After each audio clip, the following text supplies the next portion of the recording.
আসসালামু আলাইকুম ওরহমতুল্লাহি ওবারাকাতুহ। শতবার তওবা ভঙ্গ করলেও ফিরে এসো। আল্লাহ তাআলার অশেষ মেহেরবানি যে তিনি বান্দাকে গুনাহের পর সুযোগ দিয়ে থাকেন যেন সে তওবা করে ক্ষমা চেয়ে নিতে পারে, যাতে তার আমলনামায় গুনাহ লিপিবদ্ধ করারই প্রয়োজন না পড়ে। কিন্তু যদি সুযোগ পেয়েও বান্দা তওবা না করে, তখন তা লিপিবদ্ধ করা হয়। তারপর ভয় নেই, মৃত্যুর পূর্ব মুহূর্ত পর্যন্ত তার জন্য তওবার দ্বার উন্মুক্ত থাকে। যখন ইচ্ছা সে তওবা করতে পারে এবং নিজের আমলনামা থেকে সেই গুনাহ মিটিয়ে নিতে পারে। কারণ সঠিক দিলে একবার তওবা করে নিলে আমলনামা থেকে গুনাহ মিটিয়ে দেয়া হয়, আর জীবনের শেষ নিঃশ্বাস পর্যন্ত তওবার এই দরজা খোলা। কবি বলেন, ফিরে এসো যেখানেই থাকো, ফিরে এসো। কাফের, অগ্নিপূজক, মূর্তি পূজক যাই হও, তুমি ফিরে এসো। এই দরবার হতাশা নিরাশার দরবার নয়। শতবার তওবা ভঙ্গ করলেও তুমি ফিরে এসো। আমাদের এক বুজুর্গ অতীত হয়ে গেছেন, হজরত বাবা নজম আহসান সাহেব রহমতুল্লাহি আলাইহি, যিনি হজরত থানবী রহমতুল্লাহি আলাইহির খলিফা ছিলেন। অত্যন্ত বড় মাপের বুজুর্গ ছিলেন তিনি। তার সাক্ষাৎ যারা পেয়েছেন তারা তার অবস্থা সম্পর্কে অবগত আছেন। মহান আল্লাহ তাকে অত্যন্ত গভীর জ্ঞান ও সূক্ষ্ম দৃষ্টির অধিকারী বানিয়েছিলেন। অত্যন্ত দামি দামি কথা বলতেন তিনি। একদা তিনি তওবার উপর আলোচনা করছিলেন, আমিও নিকটে বসা ছিলাম। তিনি খুব ছোট ছোট চুটকি বলতেন। এক স্বাধীন চেতা যুবক তার মজলিসে এসে বসল। সে নিজের কোনো উদ্দেশ্য নিয়ে এসেছিল, কিন্তু আল্লাহর এই বান্দা সর্বদা মানুষকে শিক্ষাদানের ব্যাপারে চিন্তা ফিকির করতেন। সুতরাং তিনি সেই আগত যুবককে সম্বোধন করে বলতে লাগলেন, মিয়া, লোকেরা মনে করে দিন খুব কঠিন বিষয়। আরে মিয়া, দিন কোনো কঠিন বিষয় নয়। ব্যাস দিবসের রাতে বসে আল্লাহর নিকট তওবা করে নাও, এতেই তো সব দিন নিহিত। সেই যুবক চলে গেলে আমি আরজ করলাম, হজরত, তওবা বাস্তবে একটা বিস্ময়কর বিষয়, কিন্তু মনে একটা প্রশ্ন জাগে, ফলে অস্থিরতা থেকেই যায়। তিনি বললেন, কি সেটা? বললাম, হজরত, তওবার শর্ত তিনটি। এক তো হলো মনে মনে অনুশোচিত হওয়া, দ্বিতীয় তৎক্ষণাৎ গুনাহ ছেড়ে দেয়া, তৃতীয় ভবিষ্যতের জন্য দৃঢ় সংকল্পবদ্ধ হওয়া যে আগামীতে গুনাহ আর করব না। তন্মধ্যে প্রথম তিন শর্তের উপর তো আমল করা সম্ভব, যে গুনাহের উপর অনুতপ্ত হয়ে যাওয়া এবং গুনাহ তৎক্ষণাৎ ছেড়ে দেয়া। কিন্তু তৃতীয় শর্তটি যে ভবিষ্যতের জন্য দৃঢ় সংকল্পবদ্ধ হওয়া, আগামী দিনে গুনাহ না করার, এটা খুবই কঠিন বলে মনে হয়। কারণ জানা নেই এই সংকল্প সঠিক হলো কি হলো না। আর যখন সংকল্প সঠিক হলো না, তখন তাওবাও তো সঠিক হলো না। যখন তাওবা সঠিক হলো না, তখন গুনাহ অবশিষ্ট থাকা এবং ক্ষমা না পাওয়ার অস্থিরতা তো থেকেই যায়। জবাবে হজরত বাবা নজম আহসান সাহেব বললেন, আরে মিয়া, তুমি সংকল্পের অর্থই বোঝনি। এখানে সংকল্পের অর্থ হলো আগামী দিনের জন্য গুনাহ না করার অঙ্গীকার করে নেয়া। যদি অঙ্গীকার করার সময় মনে এই দ্বিধাদ্বন্দ্ব বা আশঙ্কা অবশিষ্ট থেকে যায় যে আগামী দিন এই অঙ্গীকারের উপর অটল থাকতে পারবো কি পারবো না, তাহলে এই দ্বিধা সংশয় এবং আশঙ্কা সংকল্পের বিরোধী প্রমাণিত হবে না, এবং এই দ্বিধা সংশয় দ্বারা তাওবার মাঝে কোনো অসম্পূর্ণতা আসবে না। তবে শর্ত হলো, যখন তাওবা করবে তখন দৃঢ় অঙ্গীকারবদ্ধ হয়ে তাওবা করবে। আর মনের এই দ্বিধা সংশয়ের চিকিৎসা হলো তাওবা করার পাশাপাশি আল্লাহ তাআলার নিকটে প্রার্থনা করতে হবে যে, হে আল্লাহ, আমি তাওবা করছি এবং ভবিষ্যতে গুনাহ না করার অঙ্গীকার করছি। তবে আমার অঙ্গীকারের তুলনায় আমি নেহাত দুর্বল। জানি না এই অঙ্গীকারের উপর আমি অটল থাকতে পারবো কিনা। আপনি আমাকে এই অঙ্গীকারের উপর অটল থাকার তৌফিক দিন। আপনি আমাকে দৃঢ় পথ থাকার শক্তি দান করুন। এরূপ প্রার্থনা করলে আল্লাহ চাহে তো এই আশঙ্কা দূর হয়ে যাবে। বাস্তবিক ওই হজরত বাবা সাহেবের কথাগুলো শোনার পর আমার মনের সকল দ্বিধা সংশয় দূর হয়ে দিল পূর্ণ শান্ত হয়ে গেল। হজরত শিররি শক্তি রহমতুল্লাহি আলাইহি, যিনি বড় উঁচু মাপের ওলি আল্লাহ ছিলেন, হজরত জুনায়েদ বগদাদি রহমতুল্লাহি আলাইহির শায়েখ ছিলেন তিনি বলেন, যতক্ষণ পর্যন্ত তোমার মনে গুনাহের ব্যাপারে ভয় জাগে এবং গুনাহ করলে মনে লজ্জা অনুভূত হয়, ততক্ষণ পর্যন্ত নিরাশ হওয়া জায়েজ নেই।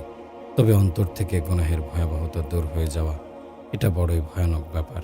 গুনাহ করার পর মনে লজ্জা অনুশোচনা না আসা, বুক ফুলিয়ে গুনাহ করা এবং গুনাহকে বৈধ করার জন্য ব্যাখ্যা বিশ্লেষণ দাঁড় করানো ইত্যাদি চরম অধঃপতনের লক্ষণ। হ্যাঁ, যতক্ষণ পর্যন্ত গুনাহের কারণে দিলে লজ্জা অনুশোচনা সৃষ্টি হবে, ততক্ষণ পর্যন্ত নিরাশ হওয়ার কোনো পথ নেই। আমাদের হজরত এই কবিতাটি পড়তেন, নিরাশার দিকে যেও না, আশার পথ অসংখ্য অগণিত। অন্ধকারের দিকে যেও না, অসংখ্য সূর্য রয়েছে দীপ্যমান। সুতরাং তওবা করে নাও, সকল গুনাহ নিঃশেষ হয়ে যাবে। আল্লাহর দরবারে তওবার দ্বার যেহেতু উন্মুক্ত, সুতরাং নিরাশা কেন? আমাদের মনে অনেক সময় এমন ধারণা সৃষ্টি হয় যে আমি অভিশপ্ত হয়ে গেছি, কোনো আমল আমার দ্বারা হয় না।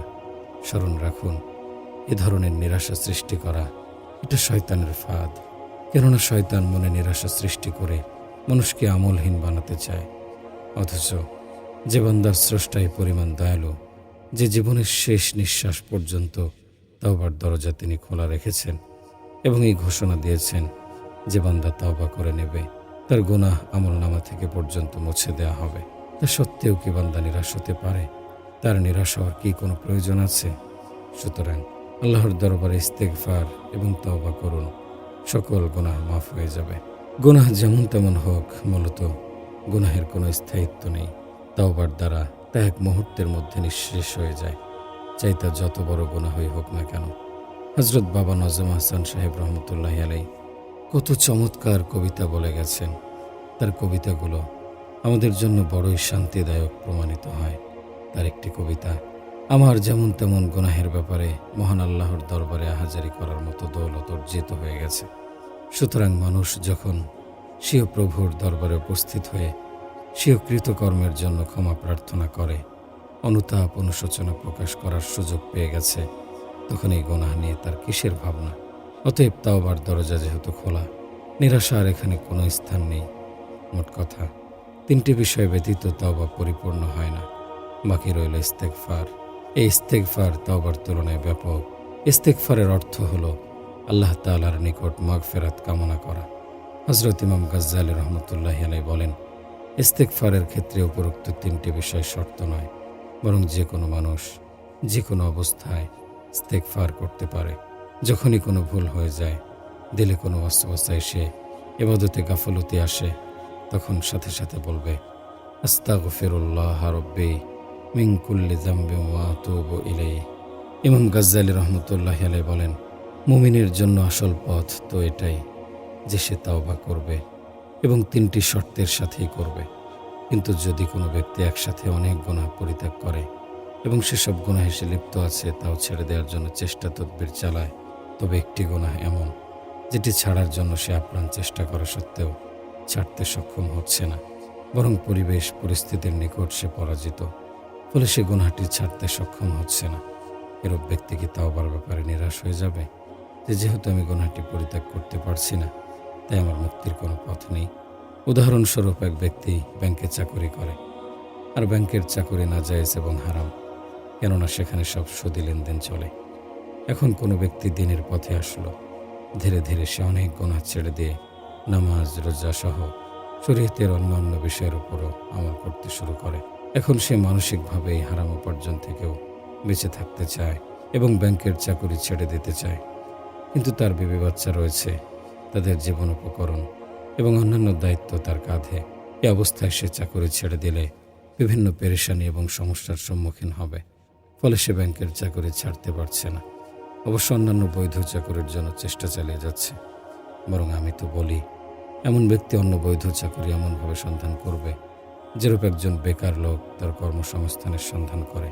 সুতরাং এরূপ ব্যক্তি কি নিরাশ হয়ে যাবে? কেননা সে তো অপারগতার কারণে চাকরি ছাড়তে পারছে না, ফলে সে গুনাহ পরিত্যাগ করার অঙ্গীকারও করতে পারছে না। অথচ তাওবার মাঝে ভবিষ্যতের জন্য দৃঢ় অঙ্গীকারবদ্ধ হওয়া একটি শর্ত। অতএব এমন ব্যক্তির জন্য কি তাওবার কোনো পথ নেই? ইমাম গাজ্জালী রহমতুল্লাহ আলাইহি বলেন, এমন ব্যক্তির জন্য পথ খোলা আছে। তা হলো বিশেষভাবে চেষ্টা কোশিশ করা সত্ত্বেও যতক্ষণ পর্যন্ত উপার্জনের বৈধ পন্থা না মিলবে, ততক্ষণ পর্যন্ত এই চাকরি পরিত্যাগ করবে না, কিন্তু সাথে সাথে ইস্তেগফার করতে থাকবে।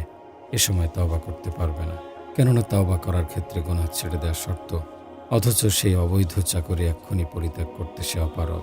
এজন্য তওবা সহিহ হবে না। তবে আল্লাহ তাআলার নিকট ইস্তেগফার করতে থাকবে এবং বলবে, প্রভু হে, যে চাকরি আমি করছি তা অবৈধ এবং গুনাহের, আমি এ ব্যাপারে লজ্জিত এবং অনুশোচিত। কিন্তু প্রভু হে, আমি যে অপারগ এ চাকরি ছেড়ে দেয়া আমার দ্বারা সম্ভব হচ্ছে না। সুতরাং আপনি স্বীয় রহমত গুণে আমার এই অপারগতা ক্ষমা করে দিন। ইমাম গাজ্জালী রহমতুল্লাহি আলাইহি বলেন, যে ব্যক্তি এরূপ সর্বদা বলতে থাকবে, ইনশাআল্লাহ ভবিষ্যতে একদিন না একদিন তার জন্য এই গুনাহের কাজ ছেড়ে দেওয়ার তৌফিক হয়ে যাবে। একটি হাদিস দ্বারা তিনি এর সপক্ষে প্রমাণ পেশ করেন। প্রিয় নবী সাল্লাল্লাহু আলাইহি ওয়াসাল্লাম ইরশাদ করেছেন, যে ব্যক্তি ইস্তেগফার করে তাকে বারবার গুনাহকারীদের অন্তর্ভুক্ত ধরা হয় না। এই কথাটুকুই পবিত্র কোরআনে আল্লাহ তাআলা এভাবে বর্ণনা করেছেন, ওয়াল্লাযীনা ইযা ফাআলু ফাহিশাতান আও যালামু আনফুসাহুম যাকারুল্লাহ ফাস্তাগফারু লিযুনুবিহিম ওয়া মান ইয়াগফিরুয যুনুবা ইল্লাল্লাহ ওয়া লাম ইউসিররু আলা মা ফাআলু ওয়া হুম ইয়ালামুন। আল্লাহর নেক বান্দা তারাই যারা কোনো অশ্লীল কাজ করে ফেললে কিংবা কোনো মন্দ কাজে জড়িত হয়ে নিজের উপর জুলুম করে ফেললে আল্লাহকে স্মরণ করে এবং নিজের পাপের জন্য ক্ষমা প্রার্থনা করে। আল্লাহ ছাড়া আর কে পাপ ক্ষমা করবেন? তারা নিজের কৃতকর্মের হঠকারিতা প্রদর্শন করে না এবং জেনে শুনে তাই বারবার করতে থাকে না। এজন্য সদা সর্বদা ইস্তেগফার করতে থাকা উচিত। যদি কোনো গুনাহ পরিত্যাগ করা সম্ভব নাও হয়, তথাপি ইস্তেগফার ছাড়বে না। কোনো বুজুর্গতেও বলেছেন, যে স্থানটিতে গুনাহ সংঘটিত হয়েছে সেই স্থানে ইস্তেগফার করবে, যাতে যে সময় এই জমিন তোমার গুনাহের সাক্ষী দেবে তখন সাথে সাথে যেন ইস্তেগফারেরও সাক্ষী দেয় যে বান্দা আমার সম্মুখে ইস্তেগফারও করেছে।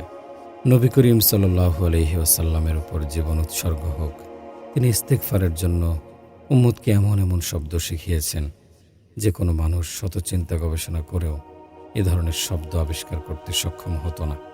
তিনি শিখিয়েছেন, রব্বিগফির ওয়ারহাম ওয়াফু আন্না ওয়া তাজাওয়াজ আম্মা তা'লামু ফাইন্নাকা তা'লামু মা লা আনআমু ইন্নাকা আনতাল আ'আজ্জুল আকরামু।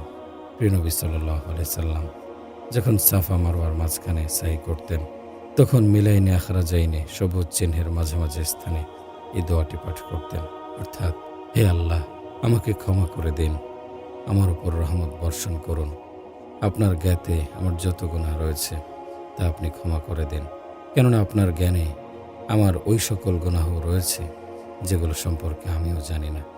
নিশ্চয় আপনি সর্বাধিক সম্মানী এবং দয়াবান। দেখুন, অনেক গুনাহ এমন রয়েছে যেগুলো বাস্তবে গুনাহ, কিন্তু এই ব্যাপারে আমাদের কোনো অনুভূতিই নেই, কিংবা অনেক গুনাহ আমাদের দ্বারা অজান্তেই সংগঠিত হয়ে যায়। সুতরাং মানুষ কাহাতক তার গুনাহের হিসেব রাখবে। এজন্য দয়া বলা হয়েছে, প্রভু হে, যত গুনাহ আপনার জানা রয়েছে সবগুলো ক্ষমা করে দিন।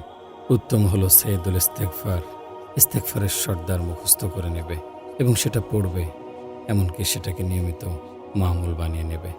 আল্লাহুম্মা আনতা রাব্বি লা ইলাহা ইল্লা আনতা খালাকতানি ওয়া আনা আবদুকা ওয়া আনা আলা আহদিকা ওয়া ওয়া'দিকা মাস্তাতা'তু আউযু বিকা মিন শাররি মা সানা'তু আবুউ ইলাইকা বিনি'মাতিকা আলাইয়া ওয়া আবুউ ইলাইকা বিযামবি ফাগফির লি যুনুবি ফাইন্নাহু লা ইয়াগফিরুয যুনুবা ইল্লা আনতা। যার অর্থ হলো, হে আল্লাহ, আপনি আমার পরওয়ারদিগার, আপনি ব্যতীত কোনো মাবুদ নেই, আপনি আমাকে সৃষ্টি করেছেন, আমি আপনার বান্দা, আমি যথাসাধ্য আপনার সাথে কৃত ওয়াদার উপর প্রতিষ্ঠিত। আমি যা কিছু করেছি তার অনিষ্ট থেকে আপনার আশ্রয় প্রার্থনা করছি। আপনি আমাকে যে সকল নিয়ামত দান করেছেন সেসব নিয়ে আপনার নিকট প্রত্যাবর্তন করছি এবং নিজের গুনাহসমূহ নিয়ে উপস্থিত হয়েছি। আপনি আমাকে ক্ষমা করে দিন, কারণ আপনি ব্যতীত আমার গুনাহ ক্ষমাকারী আর কেউ নেই। হাদিস শরীফে এসেছে, যে ব্যক্তি সকালবেলা পূর্ণ আস্থার সাথে এই ইস্তেগফার পাঠ করবে, সন্ধ্যা নাগাদ মৃত্যুবরণ করলে সে সরাসরি জান্নাতে প্রবেশ করবে।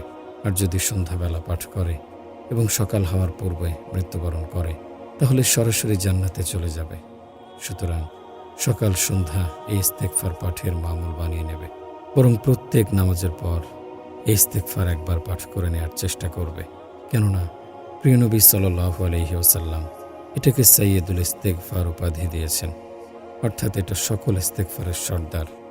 যেহেতু এই ইস্তেগফার আল্লাহ তাআলা স্বীয় নবীকে শিখিয়েছেন আর নবী সাল্লাল্লাহু আলাইহি সাল্লাম তার উম্মতকে শিখিয়েছেন, সুতরাং এর দ্বারা তিনি নিজের বান্দাদেরকে অবশ্যই ক্ষমা করতে চান।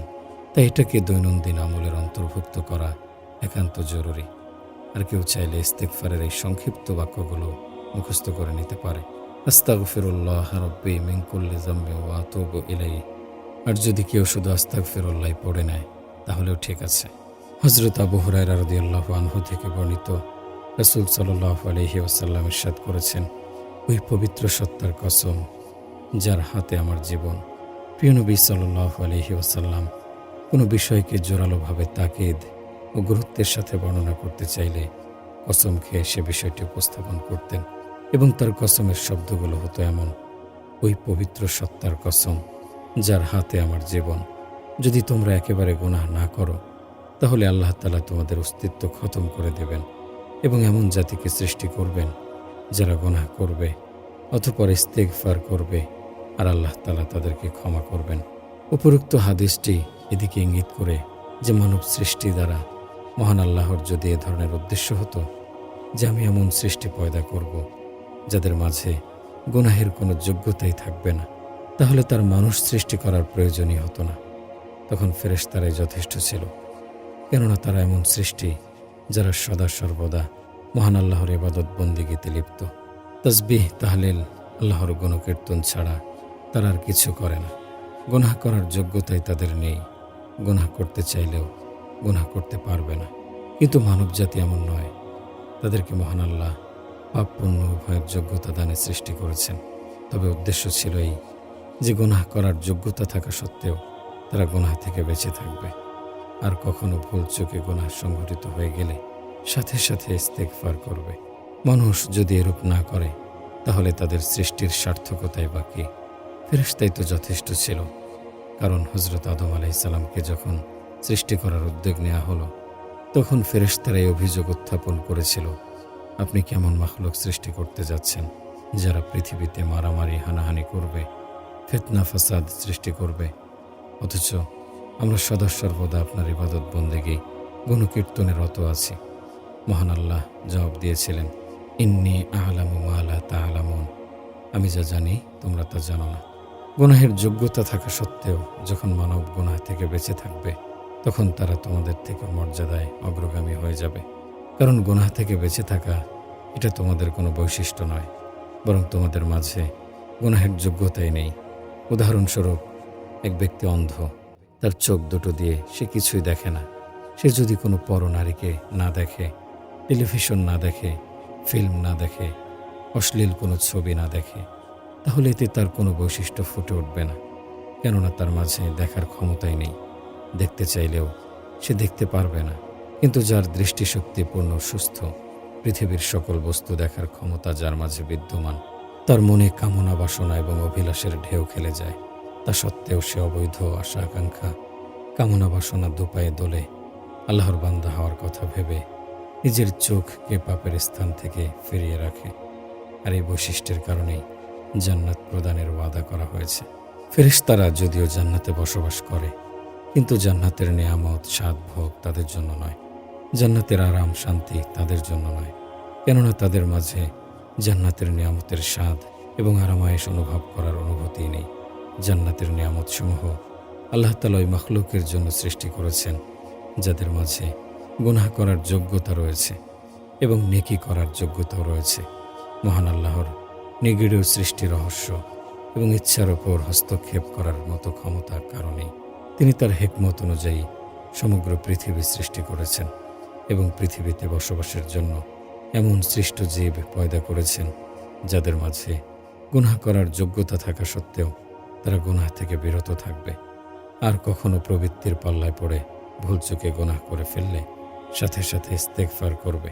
ইস্তেগফার করার ফলে মহান আল্লাহর গাফফার, সাত্তার এবং গাফুরুর রহিম হওয়ার গুণসমূহের প্রকাশ ঘটে। যদি মানুষ গুনাহই না করত তাহলে মহান আল্লাহর এ সকল গুণসমূহ কিভাবে প্রকাশ পেত?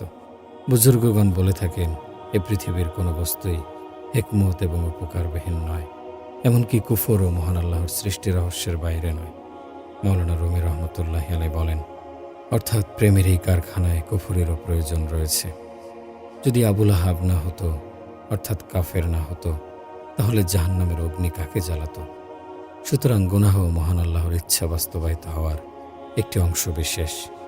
গুনাহের কামনা বান্দার মাঝে এজন্য সৃষ্টি করেছেন যেন সেই কামনাকে পিষে দলিত মথিত করে কেননা বান্দা তার খাহেসাত বা প্রবৃত্তিকে যতই জ্বালাবে, দলিত মথিত করবে, ততই তার তাকওয়া পরিপূর্ণ হবে এবং তাকওয়ার নূর অর্জিত হবে। আল্লাহ তাআলা মাওলানা রুমি রহমতুল্লাহি আলাইহিকে দৃষ্টান্ত দেওয়ার আজব যোগ্যতা দান করেছিলেন। তিনি দৃষ্টান্ত দেওয়ার ক্ষেত্রে ইমাম ছিলেন। তিনি বলেন, দুনিয়ার আকর্ষণ, স্বাদ এবং গোনা এই দৃষ্টিকোণ থেকে বড়ই প্রয়োজন। যেসব তোমাদের জন্য ইন্ধন স্বরূপ, এ সকল ইন্ধন জ্বালিয়ে তোমরা তাকওয়ার প্রদীপকে আলোকিত করবে, কারণ তাকওয়ার প্রদীপ এ সকল ইন্ধন দ্বারা আলোকিত হবে।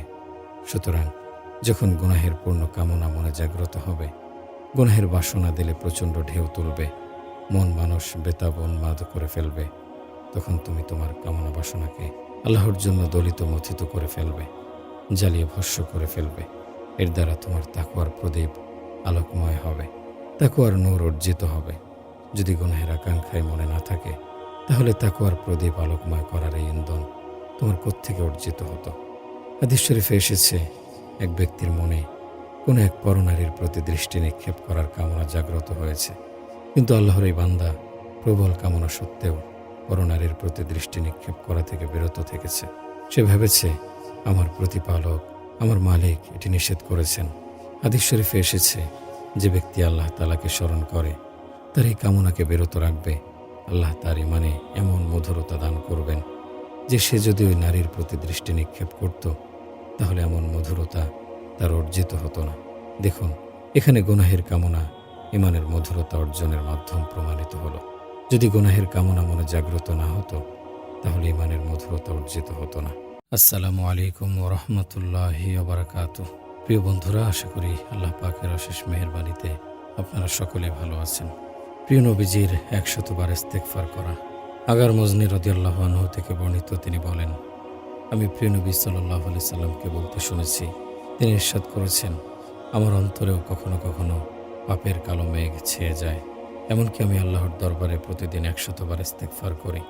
উপরোক্ত বক্তব্যটি যিনি পেশ করেছেন, তিনি এই পবিত্র মহান ব্যক্তিত্ব, যাকে আল্লাহ তাআলা পাপ পঙ্কিলতা থেকে সম্পূর্ণ পাক পবিত্র তথা নিষ্পাপ করে সৃষ্টি করেছেন। তার থেকে গুনাহ প্রকাশ পাওয়া সম্ভবই নয়। তার দ্বারা কোনো ভুল ত্রুটি হয়ে গেলেও মহান আল্লাহর পক্ষ থেকে ঘোষণা করা হয়েছে, আপনার অগ্রপশ্চাতের সকল ভুল ত্রুটি আমার পক্ষ থেকে ক্ষমা করে দেওয়া হয়েছে। ইরশাদ হয়েছে, লিয়াগফিরা লাকাল্লাহু মা তাকদ্দামা মিন যামবিকা ওয়া মা তাআখারা। তা সত্ত্বেও প্রিয় নবী সাল্লাল্লাহু আলাইহি সাল্লাম ইরশাদ করেছেন, আমি প্রতিদিন 100 বার ইস্তেগফার করে থাকি। এই হাদিসের ব্যাখ্যায় উলামায়ে কেরাম বলেন, এখানে 100 বলে যে সংখ্যা উল্লেখ করা হয়েছে, এর দ্বারা মূলত সংখ্যা বোঝানো উদ্দেশ্য নয়, বরং ইস্তেগফারের আধিক্যের প্রতি ইশারা করা উদ্দেশ্য। উল্লেখিত হাদিসে ইস্তেগফারের কারণও বর্ণনা করে দেওয়া হয়েছে। বলা হয়েছে যে এত অধিক পরিমাণে ইস্তেগফার এজন্য করি যে কখনো কখনো আমার অন্তরেও গুনাহের কালো মেঘ ছেয়ে যায়। এর দ্বারা উদ্দেশ্য হলো মানবাত্মার চাহিদার ভিত্তিতে কখনো কখনো একজন নবীর অন্তরেও বদ খেয়াল এবং ওয়াসওয়াসা আসতে পারে। কোনো মানুষ পূর্ণতা এবং তাকওয়ার যত উচ্চতর মাকামে পৌঁছে যাক না কেন, গুনাহের আকর্ষণ থেকে সে বাঁচতে পারে না। প্রিয় নবী সাল্লাল্লাহু আলাইহি ওয়াসাল্লামের মাকাম মর্যাদা কত উচ্চে, কত ঊর্ধ্বে, যে স্থানে পৌঁছা কোনো মানবাত্মার পক্ষে সম্ভব নয়। কিন্তু যত ওলি আল্লাহ, সুফিয়ায়ে কেরাম, বুজুর্গানে দিন অতীত হয়ে গেছেন বা বর্তমানে আছেন, তাদের মধ্যে এমন কেউ নেই যাদের অন্তরে কখনো গুনাহের খেয়াল বা ওয়াসওয়াসা আসেনি এবং প্রবৃত্তির কোনো চাহিদা তাদের অন্তরে জাগ্রত হয়নি। মোট কথা, গুনাহের আকর্ষণ মহান অমহান সকলের মনে আসে। তবে পার্থক্য এই যে, আমাদের ন্যায় গাফেল উদাসীনদের অবস্থা হলো, গুনাহের সামান্য ঝলকে আমরা আত্মসমর্পণ করে ফেলি এবং গুনাহে লিপ্ত হয়ে যাই। কিন্তু মহান আল্লাহ যাদের উচ্চতর মাকাম দান করেছেন, তাদের মনেও গুনাহের খেয়াল ও ওয়াসওয়াসা আসে, গুনাহের ইচ্ছা মনে জাগ্রত হয়। কিন্তু আল্লাহ তাআলার ফজল, করম ও মুজাহাদা সাধনার বরকতে সে সকল খেয়াল, ওয়াসওয়াসা এবং ইচ্ছা কমজোর, দুর্বল হয়ে যায়। ফলে সে ইচ্ছা মানুষের উপর বিজয়ী হতে পারে না। গুনাহের খেয়াল আসা সত্ত্বেও সে খেয়াল কার্যকরী হয় না। হযরত ইউসুফ আলাইহিস সালাম সম্পর্কে পবিত্র কোরআনে বর্ণিত হয়েছে, ওয়ালাকাদ হাম্মাত বিহি ওয়া হাম্মা বিহা। অর্থাৎ জুলাইখা গুনাহের জন্য হযরত ইউসুফ আলাইহিস সালামকে ফুসলিয়েছিল এবং হযরত ইউসুফ আলাইহিস সালামের মনে গুনাহের সামান্য খেয়ালও এসে গিয়েছিল, কিন্তু আল্লাহ তাআলা তাকে গুনাহ থেকে রক্ষা করেছেন। সুতরাং তাসাউফ এবং তরিকতের ব্যাপারে একথা মনে করার কোনোই অবকাশ নেই যে পথে পা দেওয়ার সাথে সাথে দোষ ত্রুটি এবং গুনাহসমূহ একেবারে দূর হয়ে যায়। গুনাহের কোনো খেয়ালই মনে আসে না। তবে এটুকু হয় যে মুজাহাদা সাধনা এবং চেষ্টা প্রচেষ্টার ফলে গুনাহের কামনা পরাজিত এবং কমজোর দুর্বল হয়ে পড়ে, অতঃপর তার সাথে মোকাবেলা করা সহজ হয়। মোট কথা, এই পথের সবচেয়ে বড় সফলতা এটাই যে গুনাহের কামনা বাসনা পরাজিত এবং দুর্বল হয়ে যায় এবং তা মানুষের উপর বিজয়ী হতে পারে না। কিন্তু সাধনার পর গুনাহের খেয়ালই মনে আসে না, এমনটি ধারণা করা সম্পূর্ণ ভুল এবং অবান্তর। আল্লাহ তাআলা মানুষের মনে গুনাহের আকর্ষণ এবং আকাঙ্ক্ষা সৃষ্টি করেছেন। পবিত্র কোরআনে ইরশাদ হয়েছে, ফাআলহামাহা ফুজুরাহা ওয়া তাকওয়াহা, আমি মানুষের মনে গুনাহের আকাঙ্ক্ষাও সৃষ্টি করেছি এবং তাকওয়ার কামনাও সৃষ্টি করেছি। আর এতেই হবে পরীক্ষা, কেননা মানুষের মন থেকে যদি গুনাহের কামনা দূর হয়ে যায়, তাহলে গুনাহ থেকে বেঁচে থাকার বৈশিষ্ট্য রইল কোথায়? কারণ তখন তাকে নিজের প্রবৃত্তি কিংবা শয়তানের সাথে মোকাবেলা করার প্রশ্ন আসবে না এবং সে কোনো প্রতিদ্বন্দ্বিতারও সম্মুখীন হবে না। সুতরাং কিসের বিনিময়ে মানুষ জান্নাত লাভ করবে? জান্নাত তো এরই প্রতিদান হিসেবে প্রদান করা হবে যে মানুষের অন্তরে গুনাহের কামনা বাসনা জাগ্রত হবে আর সে কামনা বাসনাকে পরাজিত করে দেবে। আল্লাহর ভয়, তার বড়ত্ব ও মহত্ব গুনাহের কামনাকে বাস্তবায়িত হতে দেবে না। আর তখনই মানুষের উন্নত চরিত্রিক বৈশিষ্ট্য ফুটে উঠবে। কবি শেখ সাদি রহমতুল্লাহ আলাইহি বলেন, বার্ধক্যে তো জালেম সিংহ সাধু বনে যায়, কেননা তখন তার মুখে দাঁত থাকে না এবং পেটেও খাবার থাকে না। সুতরাং জুলুম অত্যাচার করার মতো শক্তিই তার এখন অবশিষ্ট নেই। এখন সাধু বনা ছাড়া আর কী বা করার আছে তার? কিন্তু নবী রাসূলগণের নীতি হলো মানুষ যৌবনেই তাওবা করে নেবে, যখন তার শরীরে শক্তি সামর্থ্য থাকে পর্যাপ্ত এবং গুনাহের চাহিদাও থাকে প্রবল, আর গুনাহের উপায় উপকরণ চতুর্দিকে থাকে ছড়ানো। এত কিছু সত্ত্বেও আল্লাহর ভয়ে গুনাহ পরিহার করে চলাই হলো নবীগণের বৈশিষ্ট্য। কেউ কেউ ভাবে যে এমন কোনো আল্লাহওয়ালা যদি পেয়ে যেতাম যিনি আমার উপর গভীর দৃষ্টি নিক্ষেপ করে নিজের চেনা থেকে আধ্যাত্মিক শক্তি ভরে দেবেন, ফলে গুনাহের সকল কামনা বাসনা মন থেকে সম্পূর্ণ দূর হয়ে যাবে। মনে রাখুন, এমনটি কখনো হওয়া সম্ভব নয়। যারা এই ধারণা নিয়ে বসে আছে তারা ধোঁকার জগতে বাস করছে। যদি এমনটি সম্ভব হতো তাহলে পৃথিবীতে কোনো কাফের অবশিষ্ট থাকতো না, বরং এরূপ ফয়েজের দৌলতে পৃথিবীর সকল মানুষ মুসলমান হয়ে যেত। হযরত থানভী রহমতুল্লাহ আলাইহির খেদমতে একদা এক ব্যক্তি উপস্থিত হলো। বিদায় নেওয়ার প্রাককালে সে থানভী রহমতুল্লাহ আলাইহিকে সম্বোধন করে বলল, হযরত, আপনি আপনার সিনা থেকে আমাকে কিছু দান করুন। তার উদ্দেশ্য ছিল সিনা থেকে কোনো নূর বের হয়ে তার সিনায় প্রবিষ্ট হয়ে যাওয়া, যার ফলে সে পার পেয়ে যাবে এবং গুনাহের খায়েশ তার দিল থেকে খতম হয়ে যাবে। থানভী রহমতুল্লাহ আলাইহি জবাব দিলেন, আমার সিনা থেকে তোমাকে কি দেব? আমার সিনায় কিছু কফ আছে, চাইলে তা নিতে পারো। মোট কথা, এটা শুধুই একটা ধারণা এবং সম্পূর্ণ ভুল ধারণা যে কোনো বুজুর্গের আধ্যাত্মিক দৃষ্টির দৌলতে কিছু হয়ে যাবে বা বুজুর্গের সিনা থেকে কিছু মিলে যাওয়ার ফলে কুরিপু দমন হয়ে যাবে। এটি নিছক কল্পনা, অসম্ভব কিংবা পাগলামো। অবশ্য আল্লাহ তাআলা বুজুর্গদের সাহচর্যে একটা প্রভাব অবশ্যই রেখেছেন, যার দৌলতে মানুষের চিন্তা চেতনার গতি পরিবর্তিত হয়ে যায়, ফলে মানুষ সত্য সঠিক পথে চলতে শুরু করে। তবে মূল কাজ নিজেকেই করতে হয় এবং নিজের ইচ্ছাতেই করতে হয়। মোট কথা, গুনাহের ওয়াসওয়াসা এবং কামনা বাসনা একেবারে নিঃশেষ হতে পারে না, চাই সে যত উঁচু তবগায় পৌঁছে যাক না কেন। তবে গুনাহের আকাঙ্ক্ষা দুর্বল হয়ে যেতে পারে। এজন্যই কেউ যদি বছরের পর বছর ধরে কোনো বুজুর্গের সাহচর্যে অবস্থান করে এবং বুজুর্গদের সাহচর্য থেকে যা অর্জন করা হয় তা পরিপূর্ণভাবে অর্জন করে ফেলে, দিলে আল্লাহর ভয় তাকওয়া অর্জিত হয়ে যায়, আল্লাহর সাথে গভীর সম্পর্ক স্থাপিত হয় ইত্যাদি সবকিছুর পরও প্রতিটি কদমে কদমে সে প্রবৃত্তির উপর কড়া দৃষ্টি রাখতে হবে। কথা বলা চলবে না যে এখন তো শায়েখ বনে গেছি, নিজের শায়েখ থেকে অনুমতিপ্রাপ্ত হয়ে গেছি, এখন নিজ থেকে এবং নিজের প্রবৃত্তি থেকে গাফেল উদাসীন হলেও কোনো ক্ষতি নেই। এমন স্থানে পৌঁছে গেছি যে এখন প্রবৃত্তি এবং শয়তান আমাকে দিকভ্রান্ত বিভ্রান্ত করতে সক্ষম হবে না। এই ধারণা সম্পূর্ণ ভুল, কেননা বুজুর্গের সাহচর্যের প্রভাবে এতটুকু নিশ্চয় হয়েছে যে গুনাহের কামনা বাসনাগুলো কমজোর দুর্বল হয়ে গেছে। কিন্তু প্রবৃত্তির নিগরানি বা পাহারাদারি সার্বক্ষণিক করতে হবে, কারণ যে কোনো সময়ে গুনাহের কামনাগুলো মাথা চাড়া দিয়ে উঠতে পারে এবং পেরেশান করে তুলতে পারে। এই জন্যই কোনো কবি বলেছেন, এ পথে উত্থান পতন পাশাপাশি অবস্থান করে, এমনকি শেষ নিঃশ্বাস পর্যন্ত গাফেল উদাসীন হয়ে বসে থাকবে না, কেননা এই প্রবৃত্তি যে কোনো সময় তোমাকে ধোকায় ফেলে দিতে পারে। মসনবী শরীফে আল্লামা রুমি রহমতুল্লাহ আলাইহি একটি ঘটনা লেখেন যে এক কাঠুরিয়া ছিল। সে জঙ্গল থেকে কাঠ কেটে বাজারে এনে বিক্রি করত। একদা সে জঙ্গল থেকে কাঠের বোঝা বহন করে নিয়ে এলো। ঘটনাক্রমে তারাও জানতে কাঠের বোঝায় শীতে কুকড়ে যাওয়া একটি বড় সাপ পেঁচিয়ে চলে আসলো। বাড়িতে পৌঁছে সে দেখতে পেল কাঠের সাথে একটি সাপ, তবে সাপটির দেহে প্রাণ আছে বলে মনে হলো না। মনে হলো সাপটি মৃত, ফলে কাঠুরিয়া এর প্রতি তেমন একটা ভ্রুক্ষেপ করল না। ঘরের ভিতরে ফেলে রাখলো, বাইরে ফেলে দেওয়ার প্রয়োজনও অনুভব করল না। কিছুক্ষণ পর সাপটি যখন শীতের প্রকোপ থেকে গরম অনুভব করল, তখন তার মাঝে প্রাণের স্পন্দন সৃষ্টি হতে লাগলো এবং ধীরে ধীরে ফুঁসতে আরম্ভ করল। এদিকে কাঠুরিয়া অলস নিদ্রায় বিভোর ছিল। এ পর্যায়ে সাপটি তাকে দংশন করে বসল। এখন গৃহবাসী এই ভেবে অস্থির যে সাপটি তো ছিল মৃত, সে কিভাবে জীবিত হয়ে দংশন করল। ঘটনাটি উল্লেখ করে মাওলানা রুমি রহমতুল্লাহ আলাইহি বলেন, মানুষের নফস বা প্রবৃত্তিরও একই অবস্থা। যখন মানুষ কোনো আল্লাহওয়ালার সাহচর্যে থেকে রিয়াজত মুজাহেদা করে, তখন এর ফলে নফস কমজোর দুর্বল হয়ে যায়, আর তখন মনে হয় যেন সেটি মৃত্যুবরণ করেছে। কিন্তু বাস্তবে সে মরে না। যদি মানুষ তার ব্যাপারে গাফেল উদাসীন হয়ে যায়, তখন যে কোনো সময় সে জীবিত হয়ে দংশন করবে। তাই মাওলানা রুমি রহমতুল্লাহ আলাইহি বলেন, মানুষের প্রবৃত্তিও একটি অজগর সাপ, এখনও সে মরেনি। তবে রিয়াজত মুজাহেদার আঘাত তার উপর পড়েছে বিধায় সে নিস্তেজ হয়ে মুর্দাসম পড়ে আছে। যে কোনো সময় সে সতেজ হয়ে দংশন করে বসবে। সুতরাং একটি মুহূর্তের জন্য প্রবৃত্তির ব্যাপারে গাফেল উদাসীন হয় না।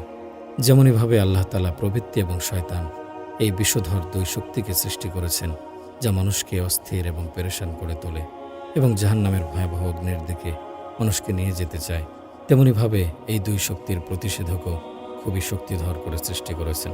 মহান আল্লাহর হিকমত কখনো এমনটি হতে পারে না যে তিনি বিষ সৃষ্টি করবেন আর তার প্রতিষেধক সৃষ্টি করবেন না, বরং তিনি এমন শক্তিধর প্রতিষেধক তৈরি করেছেন যে সেই বিষের প্রতিক্রিয়া মুহূর্তের মাঝে নিষ্ক্রিয় হয়ে যায়। সেই প্রতিষেধক হলো তাওবা, ইস্তেগফার।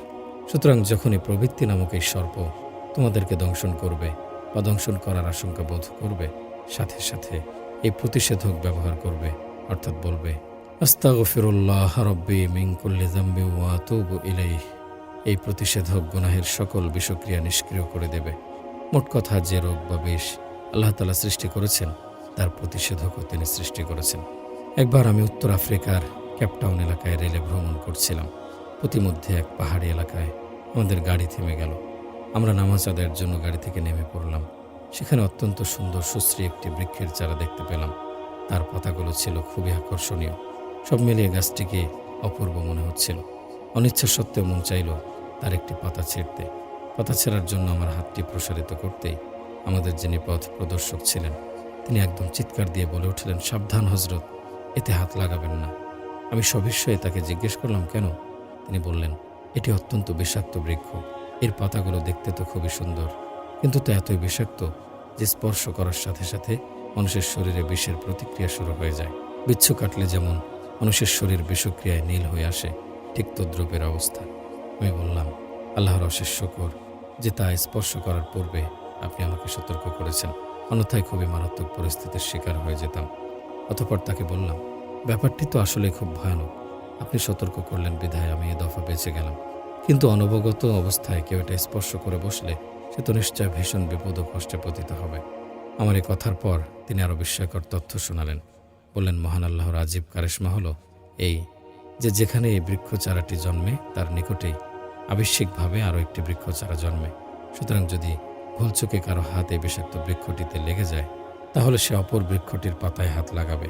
এর দ্বারা সাথে সাথে তার বিষক্রিয়া দূর হয়ে যাবে। সুতরাং তিনি সেই বিষাক্ত বৃক্ষটির অদূরেই দ্বিতীয় বৃক্ষটিও দেখালেন। এটা পূর্বেরটার প্রতিষেধক। অতএব আমাদের গুনাহ এবং তাওবা ইস্তেগফারের একই দৃষ্টান্ত। যখনই গুনাহের কোনো বিষক্রিয়া আমাদেরকে আক্রান্ত করে ফেলবে, সাথে সাথে তাওবা ইস্তেগফার নামক প্রতিষেধক ব্যবহার করুন, তৎক্ষণাৎ গুনাহের বিষক্রিয়া নেমে যাবে। ডাক্তার জনাব আব্দুল হাই সাহেব রহমতুল্লাহি আলাইহি একবার বললেন, আল্লাহ তাআলা মানুষের মাঝে গুনাহের যোগ্যতা রেখে দিয়েছেন, অতঃপর তাকে খলিফা বা স্বীয় প্রতিনিধি বানিয়ে পৃথিবীতে প্রেরণ করেছেন। আর যে সৃষ্টিজীবের মাঝে গুনাহের যোগ্যতা নেই, তাদেরকে খলিফা হওয়ার যোগ্য ধরা হয়নি। অর্থাৎ ফেরেশতাদের মাঝে গুনাহ করার যোগ্যতা নেই, ফলে তারা খেলাফতের উপযুক্ত নয়। অপরদিকে মানুষের মাঝে গুনাহ করার যোগ্যতা প্রদান করা হয়েছে এবং পৃথিবীতে প্রেরণের পূর্ব মুহূর্তে নমুনা এবং অনুশীলন হিসেবে তাদের দ্বারা একটি ভুলও করানো হয়েছে। হযরত আদম আলাইহিস সালামকে জান্নাতে প্রেরণ করে বলা হলো, জান্নাতের যেথা ইচ্ছা বিচরণ করো, যা খুশি ভক্ষণ করো, তবে বৃক্ষের ফল ভক্ষণ করবে না। এরপর অভিশপ্ত শয়তান সেখানে পৌঁছে এবং সে হযরত আদম আলাইহিস সালামকে ধোঁকা দেয় ফলে তিনি সেই নিষিদ্ধ বৃক্ষের ফল ভক্ষণ করে ফেলেন এবং ভুলের শিকার হয়ে যান। এই ভুল তার দ্বারা করানো হয়েছে, কারণ কোনো কাজই আল্লাহর ইচ্ছার বাইরে হতে পারে না। কিন্তু ভুল করার পর তার মাঝে অনুতাপ অনুশোচনা সৃষ্টি হয় যে, হে আল্লাহ, আমার দ্বারা যে একটা মারাত্মক ভুল সংঘটিত হয়ে গেল। এরপর আল্লাহ তাআলা তাকে কয়েকটি বাক্য শিখিয়ে দিলেন এবং বললেন, এখন তুমি এই বাক্যগুলো বলতে থাকো। রব্বানা যালামনা আনফুসানা ওয়া ইল্লাম তাগফির লানা ওয়া তারহামনা লানাকুনান্না মিনাল খাসিরিন। হে আমাদের পালনকর্তা, আমরা নিজেদের উপর জুলুম করেছি। যদি আপনি আমাদেরকে ক্ষমা না করেন এবং আমাদের উপর অনুগ্রহ না করেন, তাহলে আমরা অবশ্যই ধ্বংস হয়ে যাব। পবিত্র কোরআনে ইরশাদ হয়েছে, আমি এই বাক্যগুলো হযরত আদম আলাইহিস সালামকে শিক্ষা দিয়েছি। এটা আল্লাহর কুদরতি কারিশমার অন্তর্ভুক্ত। কেননা এই বাক্যগুলো শিক্ষা দেওয়া ব্যতীত এবং তাকে দিয়ে বলানো ব্যতীত তিনি এমনিতেই ক্ষমা করে দিতে পারতেন এবং বলে দিতে পারতেন যে আমি তোমাকে ক্ষমা করে দিলাম। কিন্তু আল্লাহ তাআলা এমনটি করেননি। কেন করেননি? ডাক্তার সাহেব বলেন, আল্লাহ তাআলা এই সব কিছু করিয়ে বলে দিতে চেয়েছেন যে জগতে তোমাকে প্রেরণ করা হচ্ছে সেখানেও এসব সংঘটিত হবে।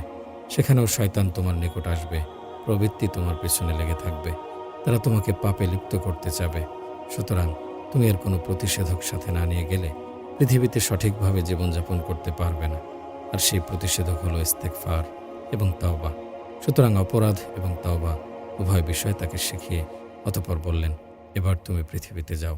আর সেই প্রতিষেধক এতই সহজ যে ইস্তেগফার করে নিলে আল্লাহ চাহে তো গুনাহ মাফ হয়ে যায়। সাধারণত এতদ সম্পর্কিত দুটি শব্দই মানুষের মুখে বলতে শোনা যায়, একটি ইস্তেগফার, অপরটি তাওবা। তাওবাই মূলত আসল, আর ইস্তেগফার হলো তাওবার দিকে যাওয়ার পথ। আর এই তাওবা তিনটি বিষয়ের সমষ্টি। যতক্ষণ পর্যন্ত এই তিনটি বিষয় একত্রিত না হবে ততক্ষণ পর্যন্ত তাওবা পরিপূর্ণ হবে না। সে তিনটি বিষয় হলো, এক, যে ভুল এবং গুনাহ হয়ে গেছে সেটার উপর লজ্জিত, অনুতপ্ত হওয়া এবং মানসিকভাবে অনুশোচিত হওয়া। দুই, যে গুনাহটি সংঘটিত হলো সেটা তৎক্ষণাৎ ছেড়ে দেয়া। তিন, ভবিষ্যতে গুনাহ না করার দৃঢ় অঙ্গীকার করা। এই তিনের সমন্বয় যখন হবে তখন তাওবা পরিপূর্ণ হবে। এভাবে যখন কোনো মানুষ তাওবা করে নেবে তখন সে গুনাহ থেকে পবিত্র হয়ে যাবে। হাদিস শরীফে এসেছে, আত্তা ইবু মিনাজ জামবি কামাল্লা জামবালা। গুনাহ থেকে তাওবাকারী ওই ব্যক্তির ন্যায় যে কোনো গুনাহই করেনি। তাওবাকারীর তাওবা শুধু কবুল করা পর্যন্ত শেষ নয়, বরং তাওবাকারীর আমলনামায় লিখে দেওয়া হয় সে অমুক গুনাহটি করেছিল, সেটি ক্ষমা করে দেওয়া হলো। উপরন্তু আল্লাহ তাআলার দয়া অনুগ্রহের আরও নমুনা দেখুন যে তিনি তাওবাকারীর আমলনামা থেকে সে গুনাহ মিটিয়ে দেন এবং এমনভাবে মিটিয়ে দেন যে আখিরাতে সে গুনাহের উল্লেখই হবে না যে অমুক ব্যক্তি অমুক সময় অমুক গুনাহটি করেছিল। আমি আমার শায়েখ থেকে একটা কথা শুনেছি যা কোনো কিতাবে আমি পাইনি, তাই যে প্রতিটা মানুষের সাথে যে দুজন ফেরেশতা নিয়োজিত রয়েছে, যাদেরকে কেরামান কাতেবিন বলা হয়, যারা মানুষের নেকি বদি লিপিবদ্ধ করে থাকে। ডান দিকের ফেরেশতা নেকি এবং বাম দিকের ফেরেশতা বদি লিখে থাকেন। আমার শায়েখ বলেন, আল্লাহ তাআলা ডান দিকের ফেরেশতাকে বাম দিকের ফেরেশতার আমির, নেতা বানিয়ে দিয়েছেন। কেননা আল্লাহ তাআলার নির্দেশ হলো, যখনই দুই ব্যক্তি মিলে কোনো কাজ করবে তখন তাদের মধ্যে একজন আমির অপরজন মামুর হবে। সুতরাং যখন মানুষ কোনো নেক কাজ করে তখন ডান দিকের ফেরেশতার সাথে সাথে তা লিখে ফেলে, কারণ তার নেকি লেখার ব্যাপারে অপর ফেরেশতার অনুমতি নেওয়ার প্রয়োজন বা দরকার নেই, কেননা সে আমির। আর বাম দিকের ফেরেশতা যেহেতু ডান দিকের ফেরেশতার আয়ত্তাধীন, তাই মানুষ যখন কোনো পাপ কাজ করে তখন বাম দিকের ফেরেশতা ডান দিকের ফেরেশতাকে জিজ্ঞেস করে, সে তো অমুক গুনাহ করেছে, আমি তা লিপিবদ্ধ করব কিনা? তখন ডান দিকের ফেরেশতা বলে, না, এখন লিখবে না, হতে পারে সে তাওবা করে নেবে, লিখে ফেললে পুনরায় মুছতে হবে। কিছুক্ষণ পর পুনরায় জিজ্ঞেস করে, এখন লিখব কি? ডান দিকের ফেরেশতা বলে, থামো, এখনও তার তাওবা করার সুযোগ রয়েছে। কিছুক্ষণ পর তৃতীয়বার জিজ্ঞেস করে, এখন লিখব কি? এবার যদি বান্দা তাওবা না করে থাকে তাহলে বলে, এবার লিখে নাও। আসসালামু আলাইকুম রহমতুল্লাহি ওয়া বারাকাতুহু। অতীত জীবনের পাপ তাপ ভুলে যাও। ডক্টর আব্দুল হাই সাহেব রহমতুল্লাহি আলাইহি বলতেন, যখন তুমি এই দুই প্রকার তাওবা করে নেবে তখন অতীতের গুনাহসমূহের স্মরণ মনে স্থান দেবে না, বরং সেগুলো একেবারে ভুলে যাবে। কেননা যে গুনাহ থেকে তুমি তাওবা করে নিলে সেগুলো আবার স্মরণ করার অর্থ আল্লাহ তাআলার ক্ষমাকে অবমূল্যায়ন করা। কারণ আল্লাহ তাআলা অঙ্গীকার করেছেন, তোমরা তাওবা এবং ইস্তেগফার করলে আমি তোমাদের তাওবা গ্রহণ করে নেব, এমনকি তোমাদের গুনাহসমূহ আমলনামা থেকে মুছে দেব। সুতরাং যে গুনাহসমূহ আল্লাহ তাআলা ক্ষমা করে দিয়েছেন সেগুলো বারবার স্মরণ করা, এটা আল্লাহর রহমতের অবমূল্যায়ন ছাড়া আর কি। তাছাড়া সেগুলো স্মরণ করার দ্বারা অনেক সময় আমলে বাধা সৃষ্টি হয়। মুহাক্কিক বিজ্ঞ আর গায়রে মুহাক্কিকের অনভিজ্ঞর মাঝে এখানেই পার্থক্য হয়। গায়রে মুহাক্কিক যারা, তারা অনেক সময় উল্টাপাল্টা বলে দেয়। আমার এক বন্ধু ছিলেন, অনেক নেককার ছিলেন তিনি। সবসময় রোজা অবস্থায় কাটাতেন। জনকু পীরের সাথে তার সম্পর্ক ছিল।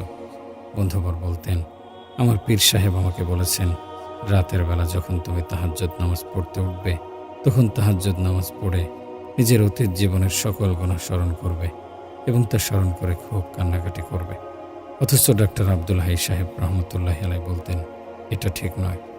কেননা তাওবা করার পর আল্লাহ তাআলা আমাদের সকল গুনাহ খাতা ক্ষমা করে দেন এবং আমাদের আমলনামা থেকে তা মুছে দেন। এখন সেই গুনাহকে স্মরণ করে কথা বোঝানো হচ্ছে যে সে গুনাহ এখনো ক্ষমা হয়নি এবং ক্ষমা হতে দেব না, বরং সর্বদা জপতে থাকব। এর দ্বারা আল্লাহর রহমতের নাশকরি করা হয়। সুতরাং আল্লাহ তাআলা যখন আমলনামা থেকে গুনাহসমূহ মুছে দিয়েছেন, তাই সেসব সম্পূর্ণ ভুলে যাওয়া উচিত। স্মরণ করার মোটেও প্রয়োজন নেই। যদি কখনো অনিচ্ছায় স্মরণে এসে যায়, তাহলে সাথে সাথে ইস্তেগফার পড়ে সেই স্মরণকে খতম করে দেবে। হযরত ডক্টর সাহেব রহমতুল্লাহি আলাইহি সর্বদা স্মরণ রাখার মতো কত সুন্দর কথাই না বলতেন। তিনি বলেছেন, যখন তুমি তাওবা করে ফেললে, তখন অতীতের ভাবনা একেবারে ছেড়ে দাও।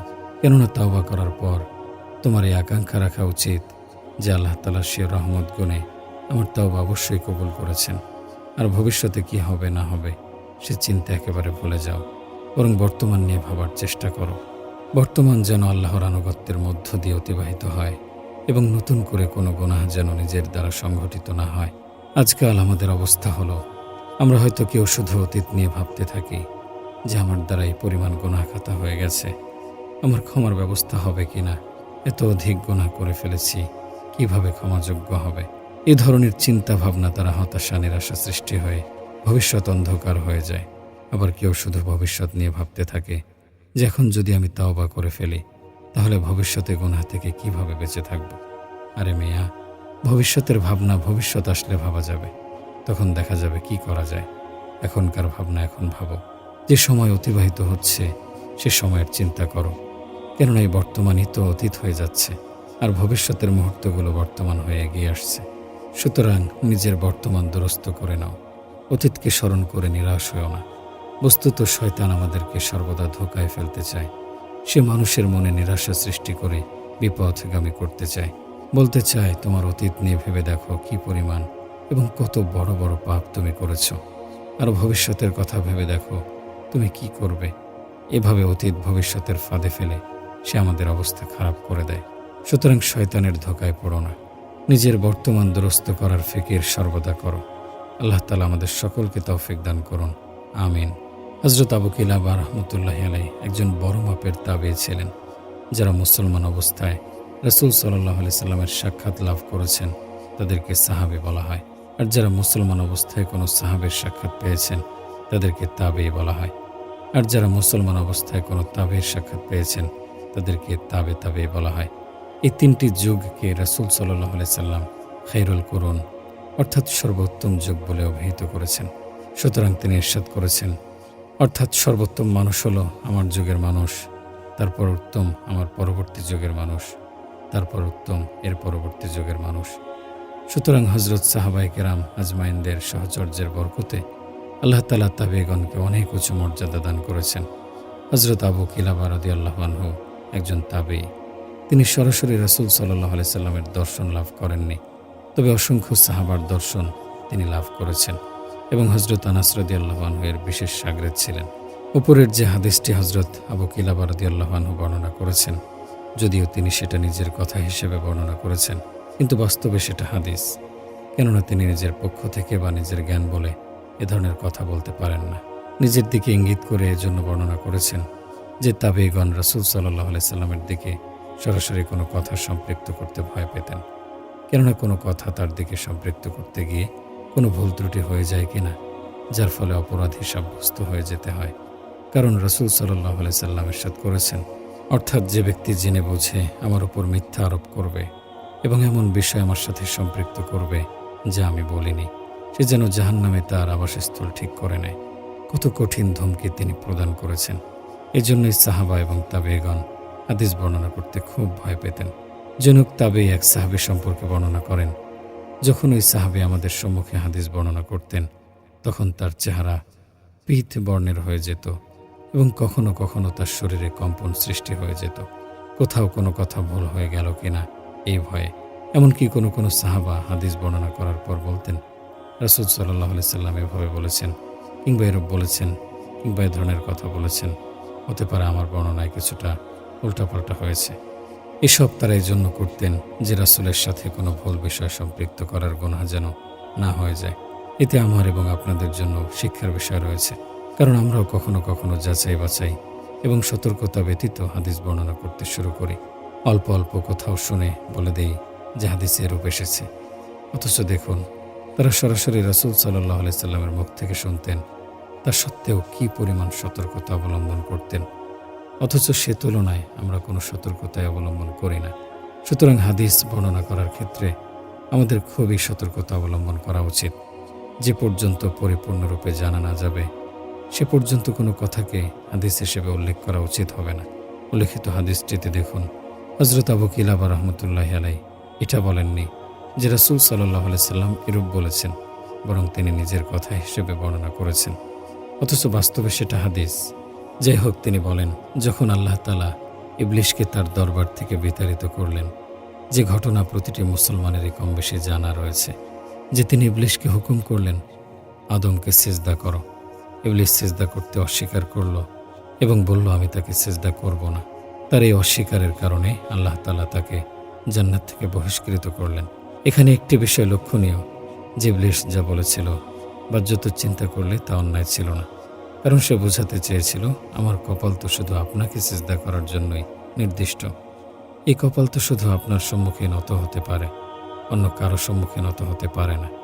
আপনার হাতে গড়ায় মাটির পুতুলকে আমি কেন সিজদা করতে যাব? আমার সিজদা তো কেবল আপনার জন্যই হবে।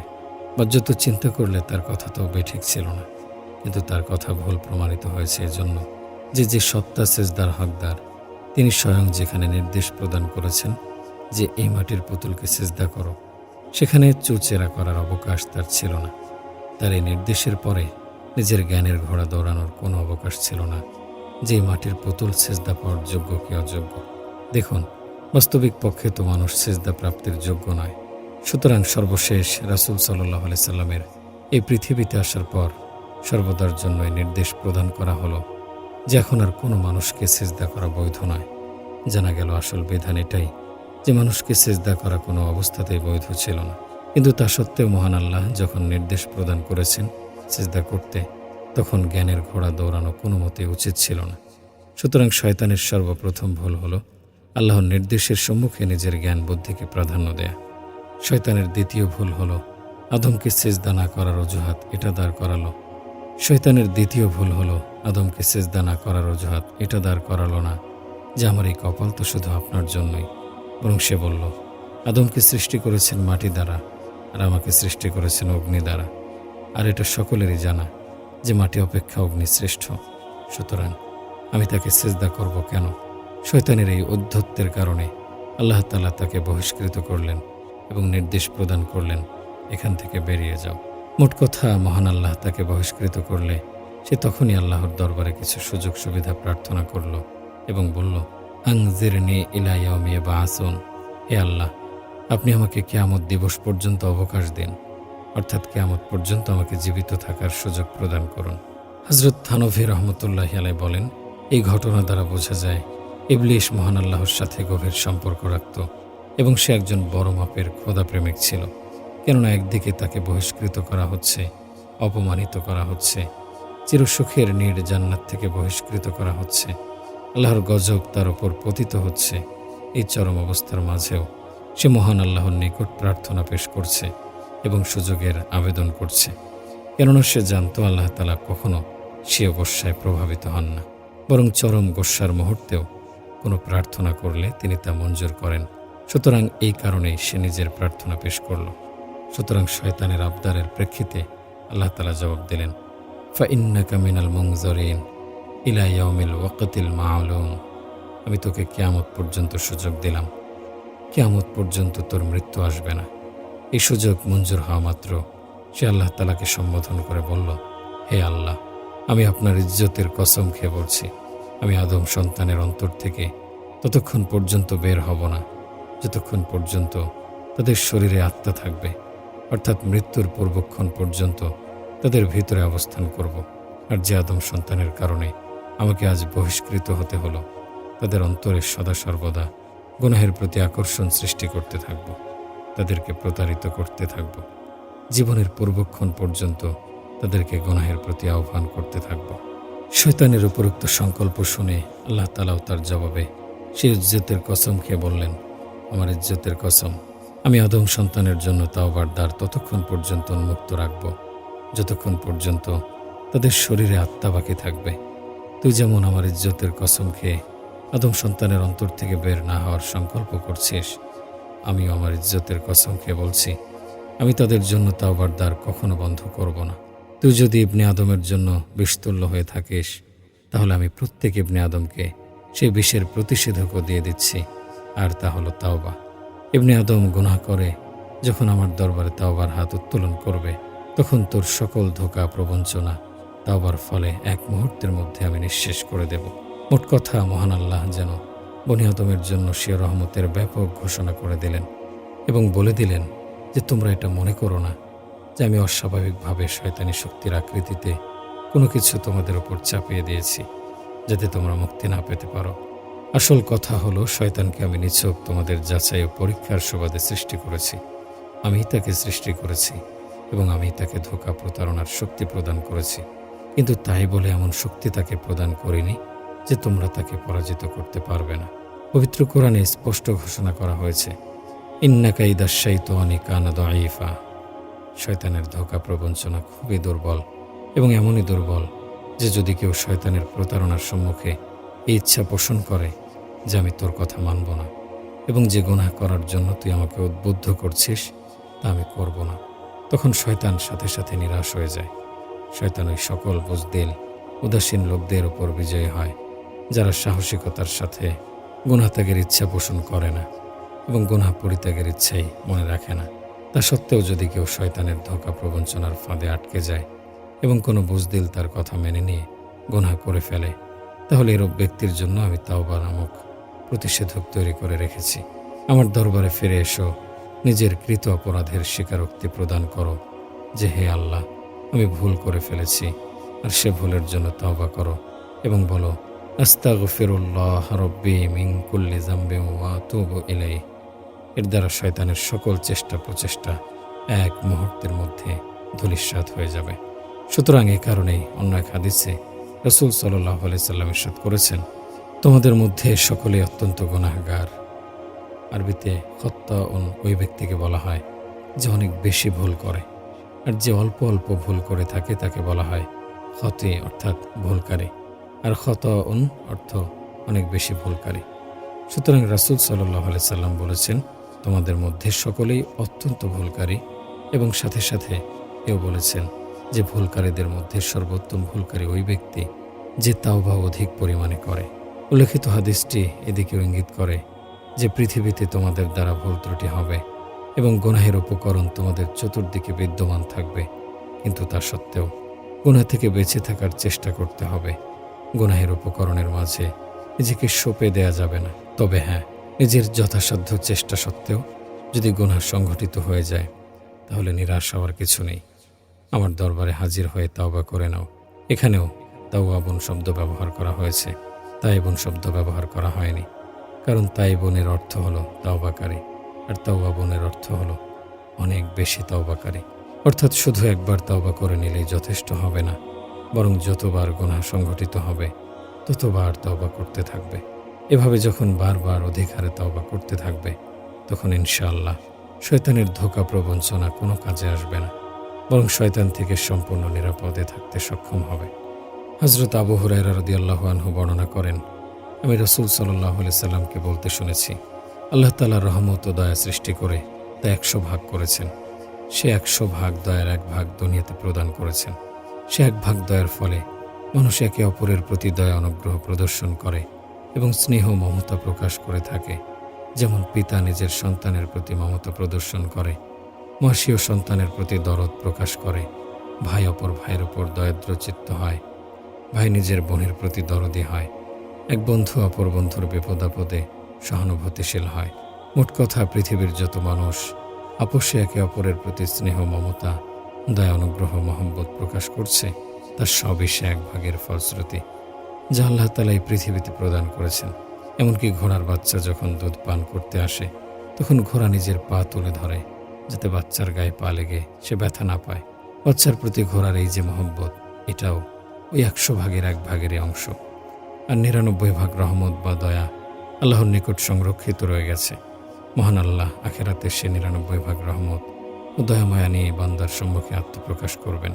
উল্লেখিত হাদিস দ্বারা রাসূল সাল্লাল্লাহু আলাইহি সাল্লাম আমাদেরকে এটা বলে দিলেন যে, তোমরা কি সে পবিত্র সত্তার রহমত থেকে নিরাশ হতে চাও, যে সত্তা তোমাদের জন্য আখেরাতে এই পরিমাণ দয়ামায়া জমা করে রেখেছেন?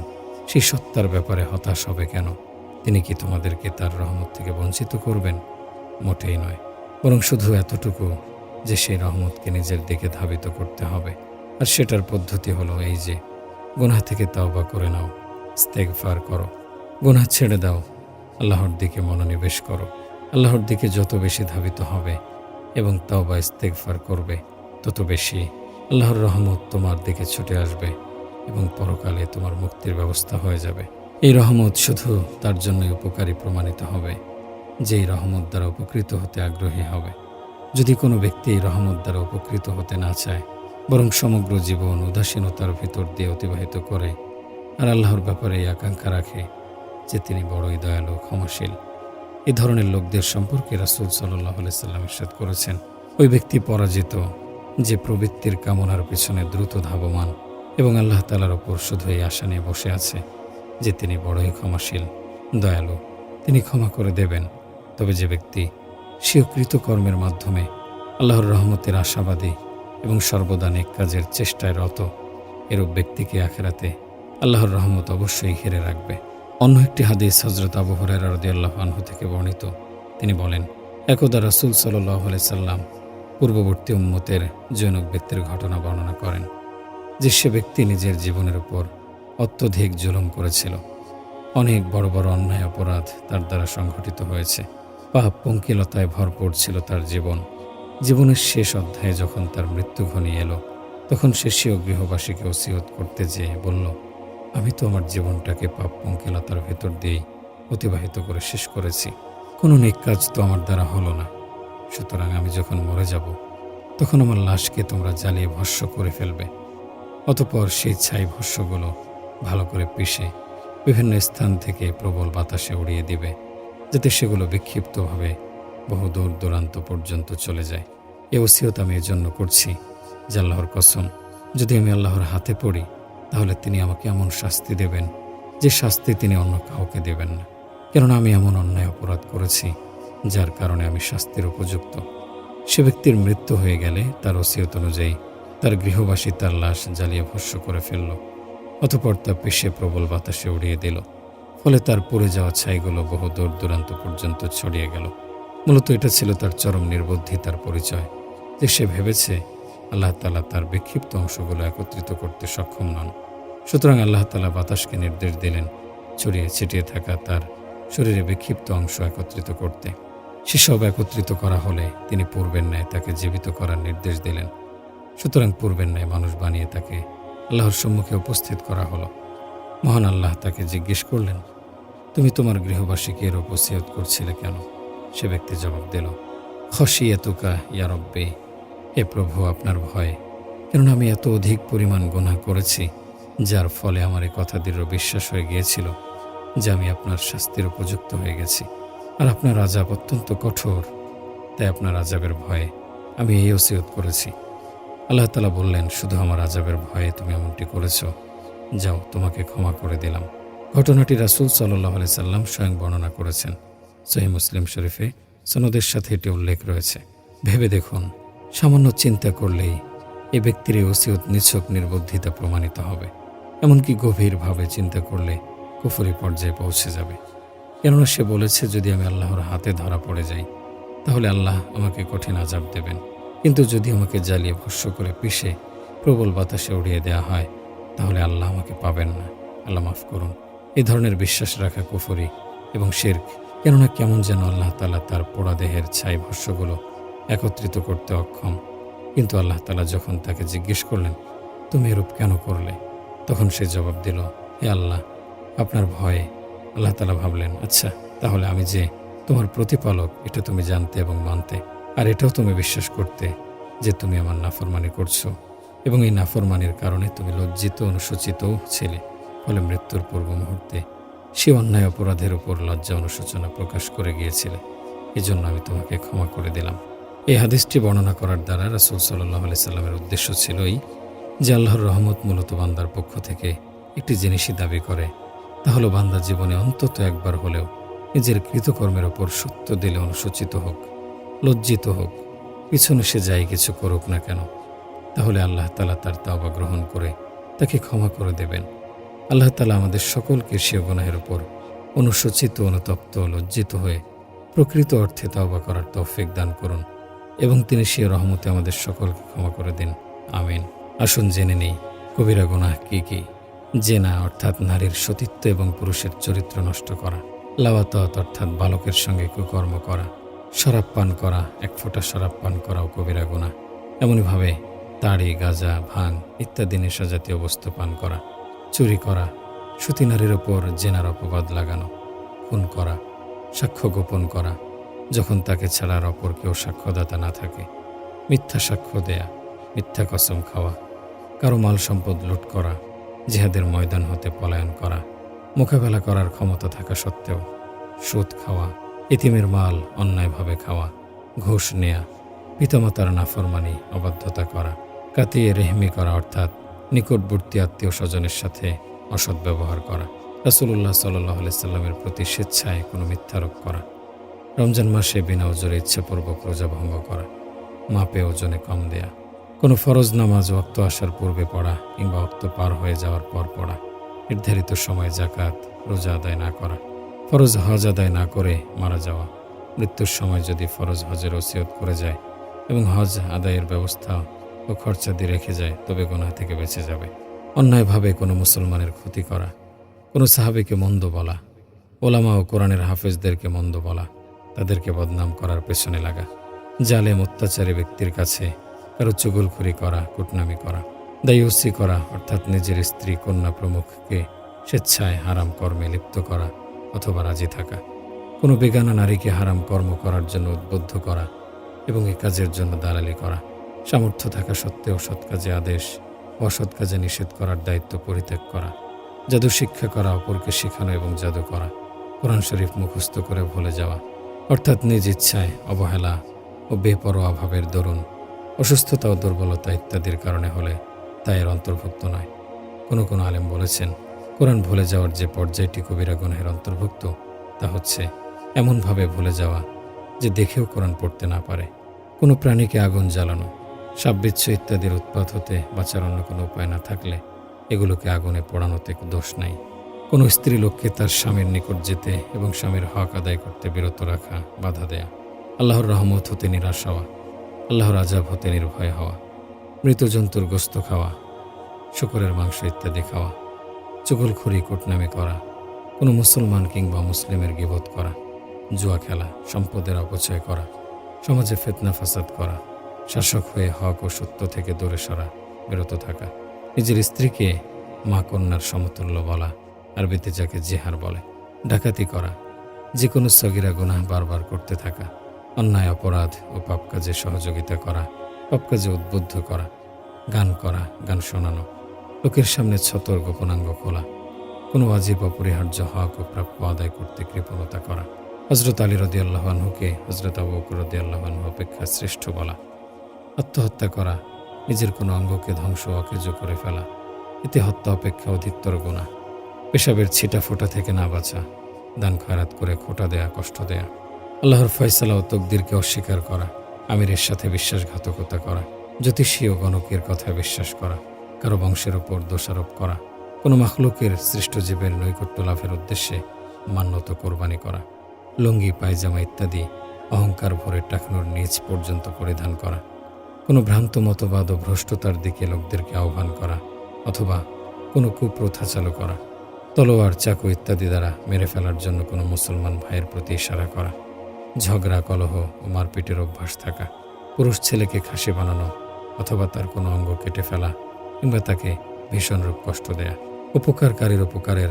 অকৃতজ্ঞতা করা, প্রয়োজন অতিরিক্ত পানি থাকলে অপরের প্রয়োজনে তা দিতে কৃপণতা করা, হেরেম শরীফে ধর্মবিমুখ ও গোমরাহের কাজ করা, লোকদের গোপন দোষ অন্বেষণ করা, এগুলোর পেছনে ব্যাপৃত থাকা, গুটি দ্বারা জুয়া খেলা, তবলা, সারেঙ্গি ইত্যাদি বাজানো, মাদকদ্রব্য, ভাং খাওয়া পান করা, কোনো মুসলমান অপর মুসলমানকে কাফের বলা, একাধিক স্ত্রী থাকলে তাদের মধ্যে সমতা বজায় না রাখা, হস্তমৈথুন করা, ঋতুকালে স্ত্রী সহবাসে লিপ্ত হওয়া, মুসলমানগণ অভাব অনটন ও দ্রব্যমূল্যের আধিক্যে পতিত হলে আনন্দবোধ করা, জীবজন্তু গাভী বকরির সাথে সম্ভোগে লিপ্ত হওয়া, আলেম হয়ে এলেম অনুযায়ী আমল না করা, খাদ্যদ্রব্যকে মন্দ বলা, সমালোচনা করা, গানবাদ্য সহকারে নৃত্য করা, দুনিয়ার মহব্বত অর্থাৎ দিনের ওপর দুনিয়াকে প্রাধান্য দেয়া, বালকের প্রতি কামতর দৃষ্টি নিক্ষেপ করা, অপরের ঘরে উকি দেয়া, অপরের ঘরে অনুমতি ব্যতীত প্রবেশ করা। আমরা এই ৮৩টি কবিরা গুনার কথা জানলাম।